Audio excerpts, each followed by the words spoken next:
কিমান দিন আজি ইতিপূৰ্বৰ পৰাই চলি আছে। তাৰপিছত ইয়াত আহি মানে কি হ'ল, মানুহখিনিয়ে বহুতখিনি ফল পায়, যিহেতু সেৱা কৰি মানে বহুতখিনি উপকাৰ পাইছে আজি।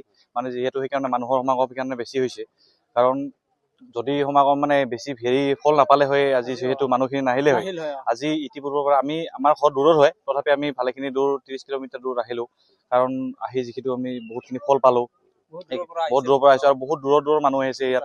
বহুত দূৰৰ মানুহ আহি মানে ফল পোৱাৰ কাৰণে আহি আছে আৰু মানুহখিনি। বহুত মানুহে আৰু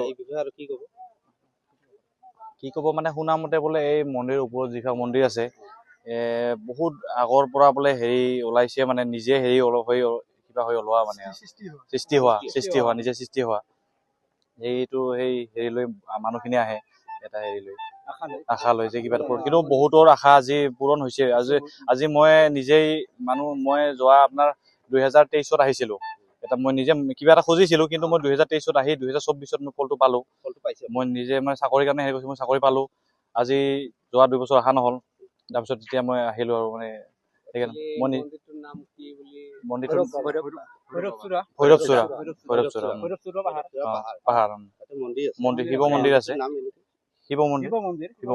শিৱলিংগ হৈছে মানে নিজে। অনাগত দিনত মানে মই এটা বস্তুৱে ক'ব খোজো, মানে যিখিনি মানুহৰ বহুত মানে কিছুমান ধৰি লওক দুখত ভুগি থাকে, কি থাকে যে মোৰ ইটো হোৱা নাই সেইটো হোৱা নাই। মই এটা কওঁ যে ইয়াত আহক, দৰ্শন কৰক, বাবা দৰ্শন কৰক।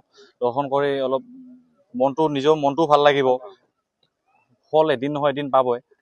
মানে সেইটোৱে ক'ব বিচাৰো যে আহক মানুহখিনি, কাৰণ ইয়াতে যিখিনি মানুহ আছে, লোকেল মানুহতো আছে, বাকী বহুত দূৰৰ মানুহ আছে ইয়াতে। সেইটোৱে পথটো মানে এইখিনি পথটো বহুত বেয়া, মানে কি হ'ল, বিশেষকে আজি বতৰটো অলপ ভাল হৈ থকাৰ কাৰণে পথটো ভাল হৈ আছে, কিন্তু বৰষুণ দিলে পথটো বহুত বেয়া হৈ যায়। বেয়া মানে আজি মই নিজে আছিলো, এটা ছোৱালী মানে আছিল, পিছল খাই তলত বাগৰি পৰি গ'ল, মূৰ চুৰ দুখ পাইছে বোলে।